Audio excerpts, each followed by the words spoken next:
날씨가 우중충하고 그 비바람이 치고 그러면은 괜히 짜증나고, 오늘처럼 이렇게 화창한 날씨에는 또 마음이 활짝 열려가지고 아주 즐거워지고 그럽니다.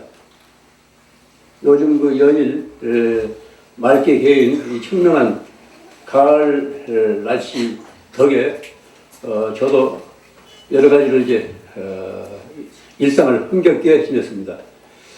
그래서 이제 이 빨래줄에 널려서 곧잘 서정주의 그 푸르는 날이라는 그런 게 시를 두런두런 외우게 돼요. 뭐 잘 아시겠지만, 눈이 부시게 푸르는 날은 그리운 사람을 그리워하자. 저기 저 가을 꽃자리 초록이 지쳐 단풍 드는데 눈이 내리면 어이하랴, 봄이 또 오면 어이하랴. 내가 죽고서 내가 산다면, 내가 죽고서 내가 산다면, 뭐 이런 시인데, 뭐 송창식이 노래도 있죠. 이렇게 이제 두런두런 시를 외우고 있으면은 더 마음이 흥겨워지고 즐거워지고 사는 일이 새삼스럽게 고맙게 여겨집니다. 눈이 부시게 푸르는 날은 그리운 사람을 그리워하자. 저기 저 가을 꽃자리 초록이 지쳐 단풍 드는데 눈이 내리면 어이하랴, 봄이 또 오면 어이하랴. 내가 죽고서 내가 산다면, 내가 죽고서 내가 산다면. 이 가을날 오후 시를 읽고 있으면 마음이 아주 그윽해져요. 시는 그 언어의 일종의 결정체입니다. 그 안에 우리말의 넋이 살아있습니다.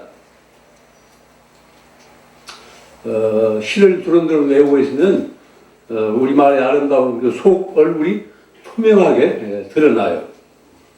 가끔은 바쁜 일상 속에서 시를 읽으십시오. 지난날 우리가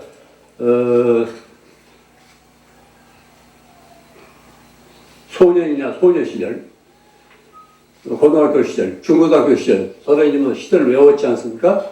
그래서 세상 살다 보면 까맣게 묵어가지고 시가 뭔지, 소설이 뭔지, 산문이 뭔지, 운문이 뭔지 거의 모두 망각하고 있지 않습니까? 때로는 그런 그 시를 읽으면서 자기 삶을 새롭게 가꿀 필요가 있습니다. 시를 읽으면은 피가 맑아져요.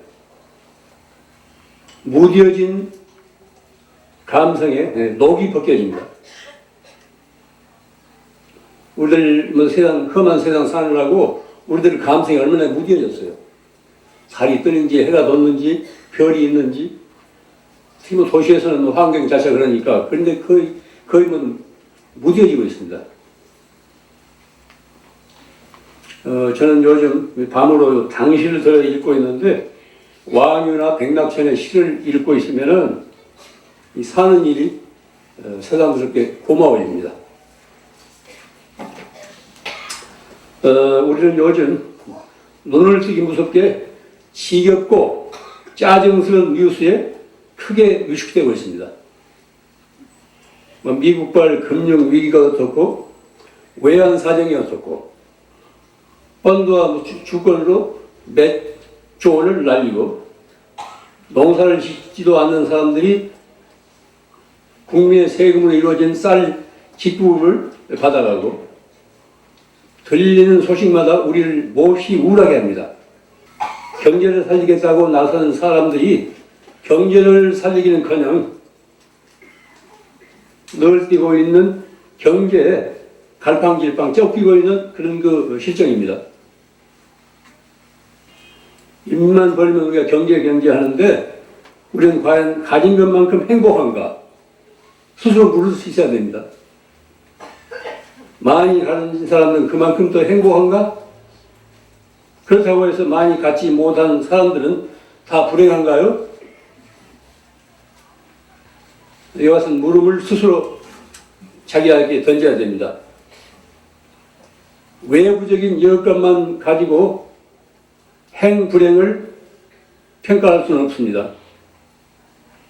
많이 가졌으면서도 살 줄을 모르면 불행하고, 적게 가지고 있으면서도 살 줄 알면 얼마든지 행복하게 살 수 있습니다.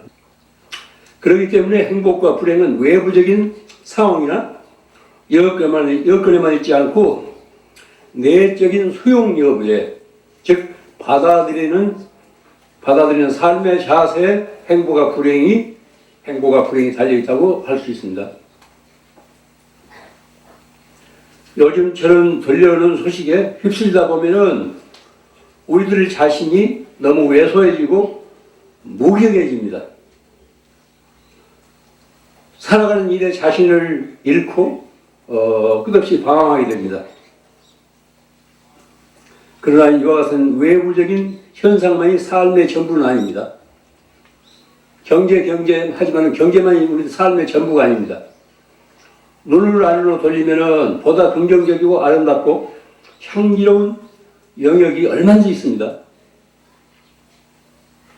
늘 우리가 눈앞의 현실, 밤낮 들려오는 그런 뉴스에만 우리가 귀 기울이고 거기에 매몰하다 보면은 삶 자체가 시들해요. 그런 외압에 짓눌려서 안으로 충분한 그 잠재력 가능성이 있는데 그걸 일기로 하지 않습니다. 인간의 삶에 아름다움이 없다면 너무 삭막하고 건조합니다. 오늘 우리들은 돈과 관계된 것에만 눈을 파느라고 경제 타령만 하느라고 삶의 가장 내밀한 영역인 그 아름다움을 등지고 삽니다. 아름다움이야말로 삶의 기쁨이고 행복에 이르는 길목이라고 할 수 있습니다. 아름다움을 만나지 못한다면 우리들 삶이 아름다움으로 채워지지 않는다면 결코 행복에 이를 수 없습니다. 행복은 아름다움이 그 삶을 받쳐줘야만 도달할 수 있는 영역이기 때문에 그렇습니다.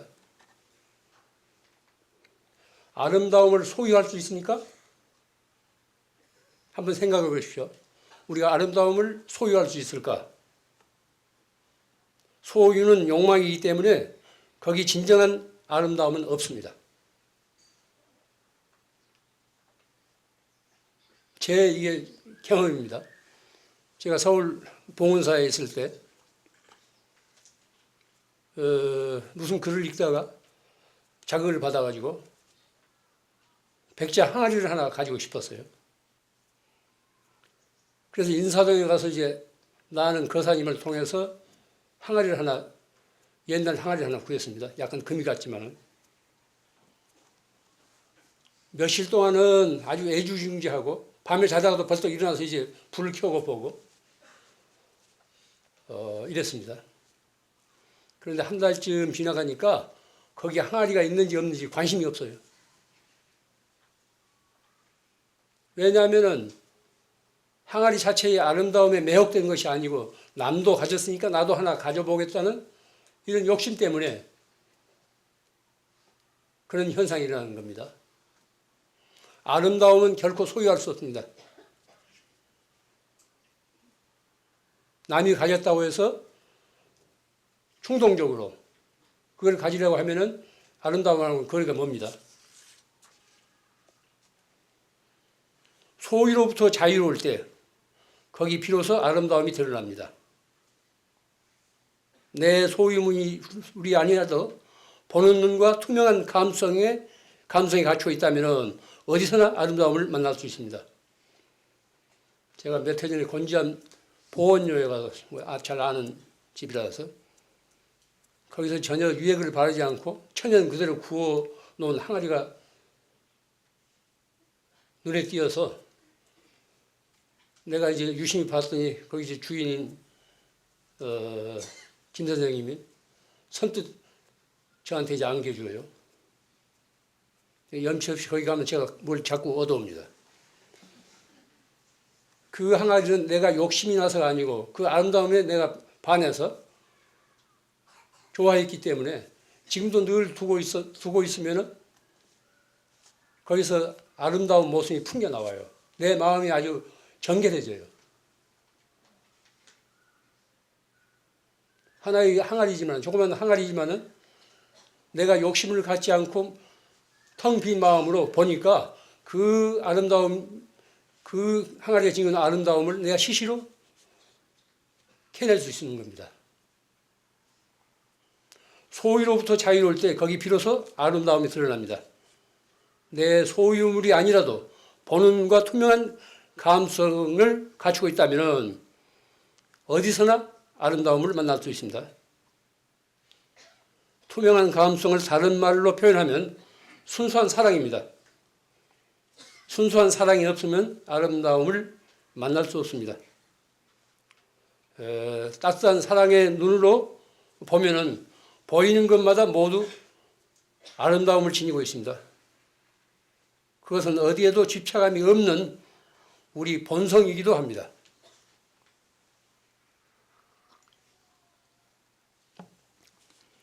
베토벤이나 모차르트 또는 바하의 음악을 들으면서 우리가 좋아하는 것은 그 작곡가의 감성과 우리 감성이 일치를 이루고 있기 때문에 그렇습니다.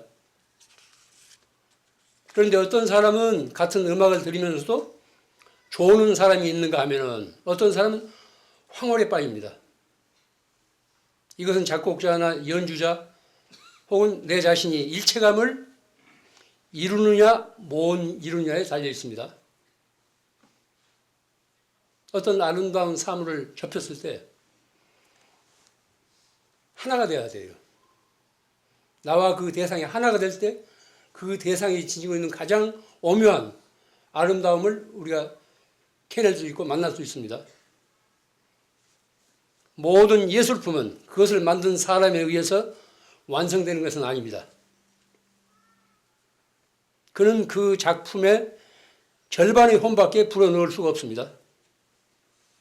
어떤 위대한 예술가라도 자기 작품의 100% 온전한 아름다움을 집어넣을 수가 없습니다. 나머지 절반은 소장자에 의해서, 감상하는 사람에 의해서, 그 대상을 사랑하는 사람에 의해서 채워집니다. 하나의 음악이 제대로 완성을 이루려면 작곡자와 연주자와 듣는 사람이 하나가 되어야 됩니다.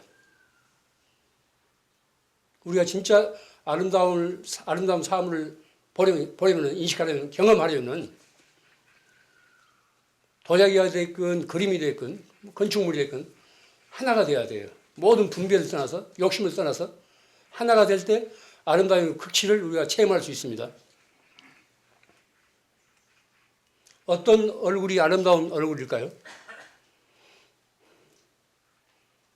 여자들은 이제 아름다움을 위해서 미장원에도 가고 또 경대 앞에서 서지 않습니까? 뭐 여자뿐이 아니라 다 그렇죠. 아름다움에 어떤 기준이 있는 건 아닙니다. 아름다움에 기준이 있는 건 아니에요. 지금 저 뜰에 단풍이 물들기 시작하고 있는데 저 단풍은 작년 것하고 다릅니다. 내일은 또 다른 모습으로 있습니다. 순간순간 자기가 지니고 있는 아름다움을 마음껏 내뿜고 있는 거예요. 그런데 우리가 허심탄회한 마음으로 보면은 그 아름다움을 인식할 수 있는데 어떤 선입관이라든가 작년 것하고 비교한다든가 이렇게 되면 지금 아름다움 저 나무를 우리가 인식할 수 없습니다. 다르게 이해할 수 없습니다. 미스 코리안이 무슨 미스 유니버스니 하는 것은 아름다움을 뭐 욕되게 하는 거죠. 그것은 한낱 진열된 상품에 지나지 않습니다.